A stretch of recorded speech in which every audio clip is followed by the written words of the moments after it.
Welcome to AHSAA Highlights for the Week, compiled by Coordinator of Social Media, David Holtzford. Let's get right into the action. We open this week's highlights with some outstanding volleyball action featuring the Alabama Christian Academy Eagles at crosstown rival Montgomery Catholic.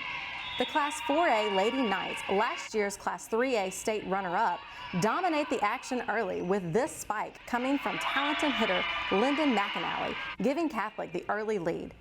A block by 6-foot sophomore Harper Howell gives the Knights another point, and McAnally adds another point as Catholic, coached by Sellers Dubberly, wins this match 2-0. Next, we head to Addison High School, where the Class 1A Bulldogs, last year's Class 2A state champions, taking on the Decatur Heritage. Addison, coached by Katie Woodard, are just too strong in this match as we see Abby Waldrop with a powerful spike hitting the ball out of reach of all the Eagles defenders.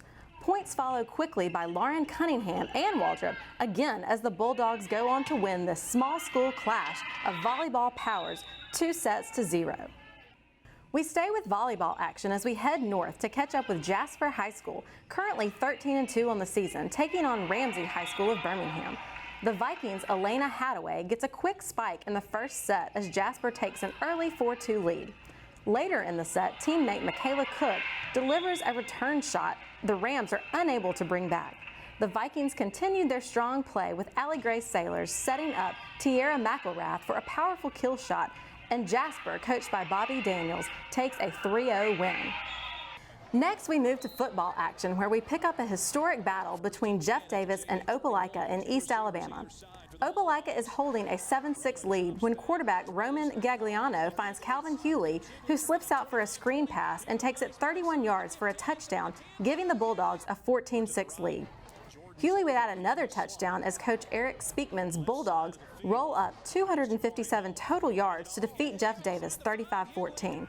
And became just the 30th school in AHSAA history to clinch 600 wins. Opelika has a 600, 303, and 18 record in 105 seasons, the first coming in 1917.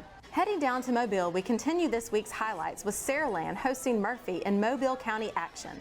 Quarterback KJ Lacey has a strong night for the Spartans, connecting first with Michael Smith on the play-action pass for Saraland for the touchdown, and then finding Carson Gill, who breaks through the defense, dodging tackles on his way to the end zone. Lacey would finish 11 for 15 passes for 215 yards as Saraland takes a 49-20 Class 6A Region 1 win over the Panthers. We move next to Mobile powerhouse UMS Wright, where the Bulldogs host TR Miller of Bruton. Senior running back Cole Blaylock ran 23 times for 202 yards and 4 scores for UMS Wright. Blaylock scored on runs of 4 yards, 76 yards, 11 yards, and 4 yards as the Bulldogs of AHSAA's current active wins leader Terry Curtis's team improves to 2-0 on the season with a 34-14 win. Moving east to the Wiregrass, we look in on Class 2A schools Geneva County and Luverne playing at Hartford's Dixie Howell Stadium. Coach Josh Thompson, making his debut as the Bulldogs head coach, picks up his first win with a 14-7 victory over the Tigers, thanks in part to this TD run by Jose Martinez and the game-winning touchdown from Brendan Hall.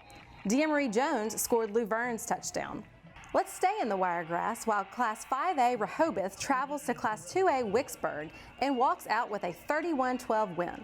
We pick up the action in the first half with the Rebels quarterback Luke Odom finding Terrell Townsend for a 32-yard touchdown pass. Rehoboth uses a little trickery in the third quarter when Odom passes across the field to Russell Ash, who then fires a perfect strike to Townsend, who falls into the end zone for a 30-yard touchdown. Rehoboth scores again late on a 76-yard interception return from Devin Singletary to improve to 2-0. Next, we go to Enterprise, where the Wildcats host Auburn in a Class 7A Region 2 opener for both teams. Auburn starts the scoring when quarterback Clyde Pittman finds Ian Nations for the 21-yard touchdown. On the ensuing kickoff, Enterprise's Michael Johnson catches the kickoff at the 10-yard line and goes 90 yards for a touchdown, tying the game 7-7. But Auburn would prove to be too strong with hard-running D.V. Williams refusing to be tackled on a 27-yard touchdown run, and Tyler Flakes breaking free for a 26-yard touchdown. Johnson is able to score on a long touchdown catch for Enterprise, but Auburn, 2-0, remains unbeaten, taking the 31-21 win. We move next to Central Alabama, where we pick up the action between Class 6A Benjamin Russell and Class 5A Central of Clay County at Volunteer Stadium. The visiting Wildcats take an early lead with quarterback Gabe Benton hurling a 66-yard touchdown strike to senior Corey Milliner. Benton continues with a 32-yard scoring run, giving Benjamin Russell a 14-7 lead. Benton finishes the game 3 for 7 passing with 144 yards and a touchdown, and the Wildcats added 209 yards rushing to remain undefeated 2-0 with a 33-14 win over Central. We pick up last Thursday's battle at Clanton, where Chilton County High School improved to 2-0 with a 50-0 win over county rival Jemison in a setup for this week's big 6A Region 3 game at Briarwood. Rashard Childers got the Tigers going with a 34-yard touchdown run, and Chilton County never looked back. Childers scores 5 times on the night, amassing 149 yards total on 18 carries.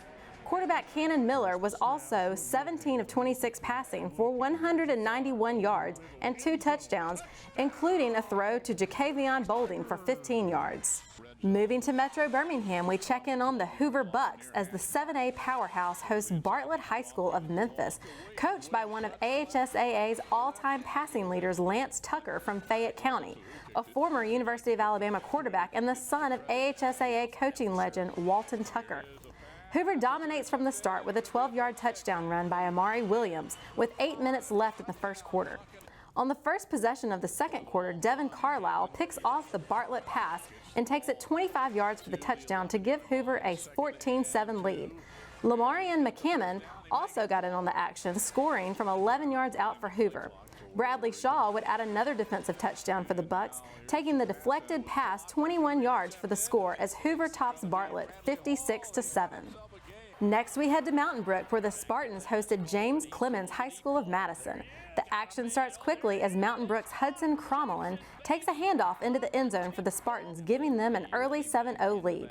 Cole Gamble gets in on the action, scoring a touchdown as Mountain Brook takes a 14-0 lead.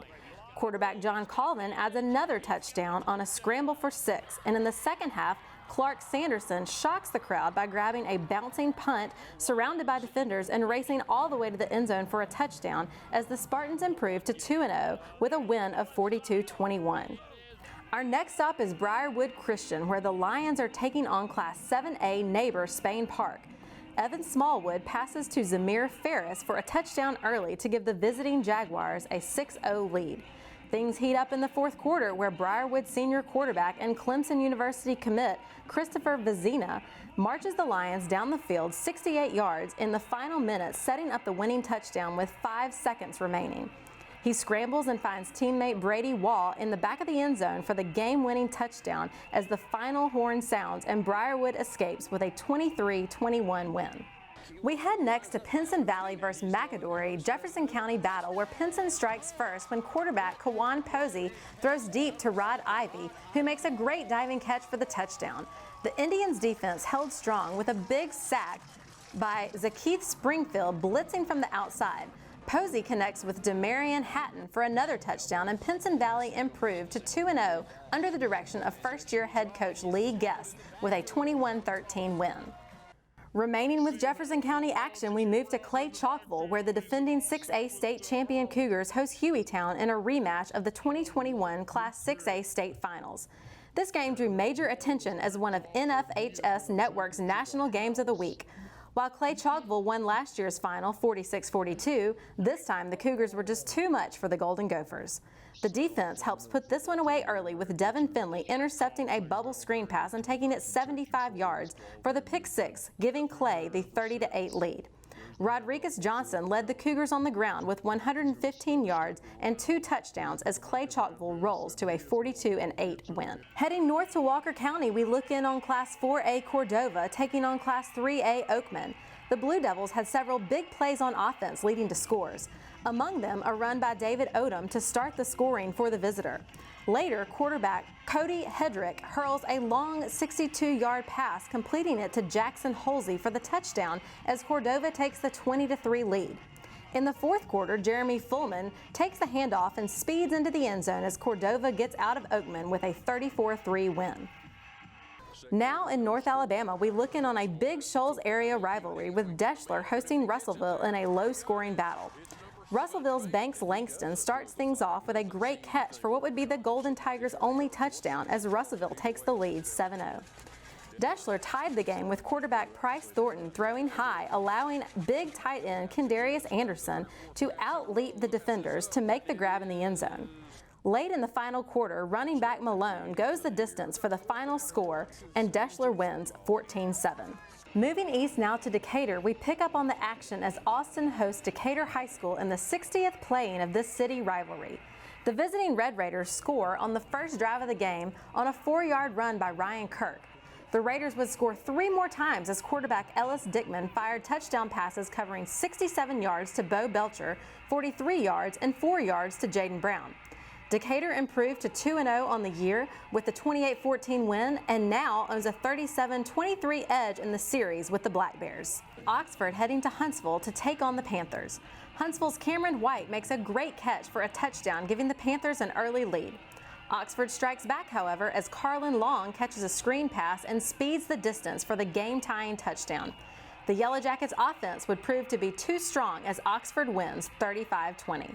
We close out our Week 1 highlights with Coach Rick Rhodes teaming up with longtime Calhoun County TV personality Mickey Shadricks to provide commentary for highlights from last week's AHSAA Network Game of the Week. Southside Gadsden defeating Hoax Bluff 42-7. Panthers came out really looking good offensively in the first quarter. Yeah, they really did. They're going to start the game off like a house of fire, both on the ground and in the air. You're going to see a nice long run and then a back shoulder throw right here. And Southside looks like they're out to practice early, and they're going to get on the board, and maybe it's a prelude of things to come later on. But as the game goes on, you're going to see Southside sputter really because of that yellow flag. Here's one right here that is roughing the punter penalty that is going to set Hoax Bluff up. It looks like Hoax Bluff has a chance to tie this game. But the Southside defense will stiffen, force a missed field goal. That was Hoax Bluff's best chance to score in the first half, and they were unable to do so. And again, the Southside defense, the way they just crowded the box tonight, really daring Hoax Bluff to throw, and they just didn't, other than the big pass play we'll see at the beginning of the third quarter, they just didn't have much of an answer, Coach. Yeah, this is the last play of the first half, and we thought this one was going to go all the way to the house, but really a game-saving tackle, or at least a touchdown-saving tackle, is going to keep that one from going all the way. Start of the second half, lightning strikes in a hurry. This was the big pass play from Masters to Cole Stone, and Coach, this actually tied the game at 7-7, but that seems like a long time ago. Well, this was a huge turning point in the game. Yeah, things will never be the same after this, and you know, that young man really was all over the field. We ought to mention him just a little bit. That's Cole Garrett, who made several big plays. That one that should have been a touchdown. Penalty called it back. The post route is going to set it up, and then Neesmith will run it in for the score, and really, Southside never looks back. And it was just such a balanced attack. There you see Neesmith scoring his rushing touchdown tonight, and then even special teams were a problem. The high snap and Southside getting the touchdown by way of special teams. The route was on. And we hope you enjoyed these highlights. Of course, if you have any, please send them along to the email address on your screen. Join us next time for even more exciting highlights in Alabama high school sports.